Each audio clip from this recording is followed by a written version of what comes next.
Hello, everyone, and welcome to This Explainer. I am so incredibly excited to have you here today because, well, we are about to embark on an absolutely epic 15,000-year journey.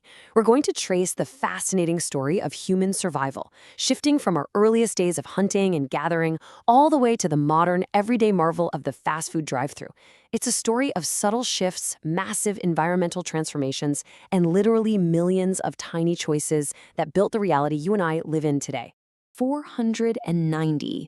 That is the exact number of calories packed into a standard, modern, fast food double cheeseburger. It's a relatively cheap meal, it's incredibly accessible, and it is utterly abundant in our modern world.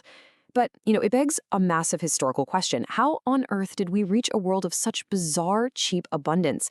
How did we get to a point where a dense, calorie-packed meal is just handed to us through a car window for pocket change? Okay, let's dive into this. Because the incredibly complex global system required to produce just this one single sandwich is staggering. You can't just make a cheeseburger. It's like a giant puzzle. First, you have to feed and raise cows. Then you have to process the meat, freeze it, and transport it, often across massive distances. Simultaneously, somewhere else entirely, farmers are growing wheat, which is then heavily refined to make soft buns. In yet another facility, cow's milk is being processed into cheese. And we haven't even touched upon the agriculture required to grow cucumbers for pickling or tomatoes for ketchup. The sheer scale of coordination here is just mind-boggling. To really understand how wild this whole shebang is, we need to jump back to our baseline, 15,000 years ago. For the vast, vast majority of human history up until this point, absolutely all humans were simply hunters and gatherers. That was the only way to survive. You foraged for wild fruits, nuts, grains, grasses, and hey, if you were lucky, you hunted down some protein. There was no complex supply chain. You ate exactly what was immediately available in your physical environment. Now, the archaeological reality actually shatters our modern assumptions here. We tend to think of early foragers as living miserable lives, right? The old saying, nasty, brutish, short, and constantly on the brink of starvation. But the fossil evidence actually shows that early hunter-gatherers had healthier bones and teeth than the farmers who came later, and anthropologists have noted that they actually worked significantly fewer hours to secure their food than we do today. That left them with plenty of leisure time for art, music, and storytelling. And if you were going to hunt in the prehistoric world, the absolute best gig was fishing. Aquatic life was incredibly abundant, but more importantly, it was relatively safe. When you look at human history, populations really tended to flock to the coastlines and stay there. Why? Well, because the ocean provided a very rich, reliable protein diet, and generally speaking, the fish were much less likely to try and eat you compared to massive land predators. Which brings us to Section 1, the global emergence of crops. Now, farming wasn't just some single brilliant idea that happened in one place and spread. Agriculture emerged completely independently all over the globe over millennia. People in Southeast Asia transitioned to growing rice. In Mexico, they shifted to maize. In the Andes, potatoes. In the Fertile Crescent, it was wheat, and in West Africa, yams. Because so many entirely disconnected communities made this exact same transition to farming their local crops independently, it really must have seemed like a spectacularly good choice at the time. So let's look at Section 2, weighing the trade-offs. Let's start with the massive, cascading advantages of farming. First and foremost, you get a controllable food supply. Even with droughts or floods, planting fields gives you a much better chance of avoiding starvation compared to wandering around hoping you find berries. Crucially, farming allows you to create a food surplus, and once you have more food than you immediately need, you can feed a growing population. That leads directly to the development of permanent cities, and with cities comes specialized labor. Think about it. If one farmer can feed 10 people, those other 9 people can become inventors, tradespeople, or engineers. They're the very folks who eventually built our modern society. But the historical record demands we look at the harsh realities too. Agriculture requires radical environmental manipulation. We're talking clearing forests, diverting rivers for irrigation, building terraces. Furthermore, farming is extremely difficult, back-breaking physical labor. In fact, it was so laborious that it directly contributed to the rise of forced labor and severe social inequalities, as powerful groups literally forced others to till the fields. Many historians point out that complex agricultural societies brought along heavy baggage: the emergence of strict patriarchies, organized war over resources, and ironically, large-scale famine when those single monocrops failed. This leads us to Section 3, the pastoral alternative. Pastoralism is a truly fascinating way of life. Instead of domesticating plants and staying in one place, pastoralists domesticated animals and took them on the road.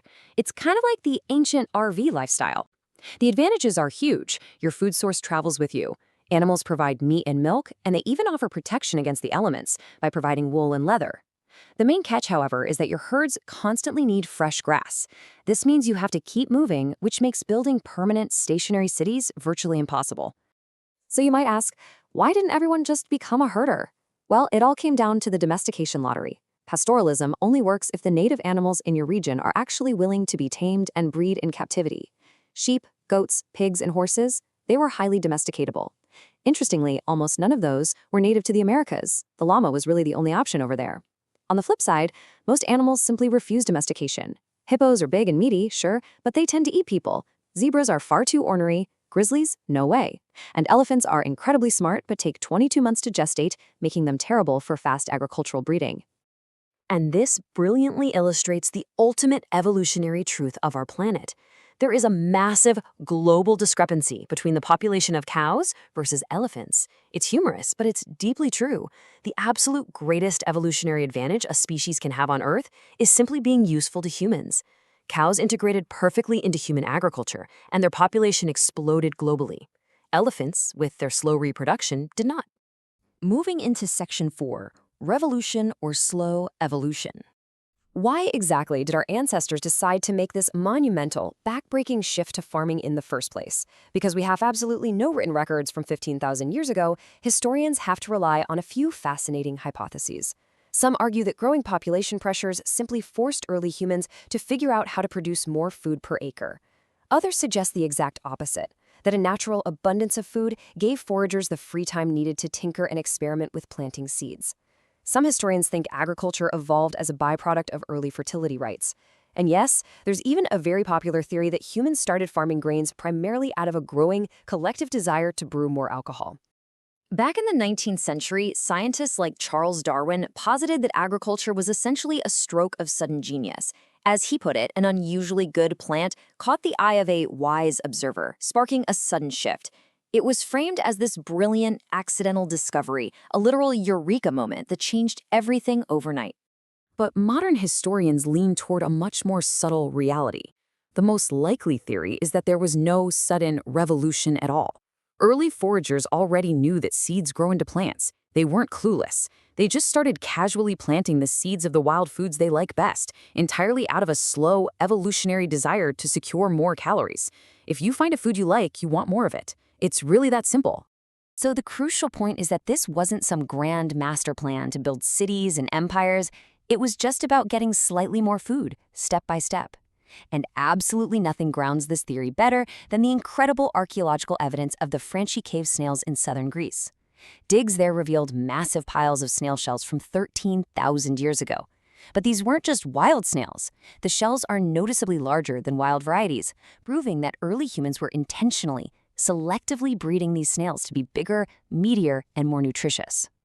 Now, you might be wondering, why domesticate snails of all things? Well, they were actually the absolute perfect early target for hungry humans. For one, they are surprisingly high in calories. They are incredibly easy to transport because they come with their own built-in luggage, their shells. And, best of all, to contain your livestock, you don't need to chop down trees and build massive wooden fences. You just have to dig a very tiny ditch around them. It was a simple, brilliantly low-effort way to maximize a reliable food supply. What started with slightly larger snails and scattered patches of wheat completely snowballed. Millions of these tiny, subtle decisions by early humans, simply striving for a few more calories, compounded over 15,000 years. This incredibly slow pursuit is what irrevocably shaped the Earth's environment, established deeply complex and often unequal social structures, and ultimately built the dizzyingly intricate global supply chain that delivers you a modern 490-calorie double cheeseburger today. Which leaves us with a rather profound realization. We, as a global species, made the choice to farm. We traded the leisure of the hunter-gatherer for the dense, controllable, yet heavily burdensome structures of agriculture. Looking at the massive environmental and social costs alongside the undeniable technological wonders we enjoy today, we have to ask, was it the right choice? And perhaps more importantly, knowing that history is shaped by such irreversible decisions, can we ever undo it? It's definitely something to chew on the next time you hit the drive-thru.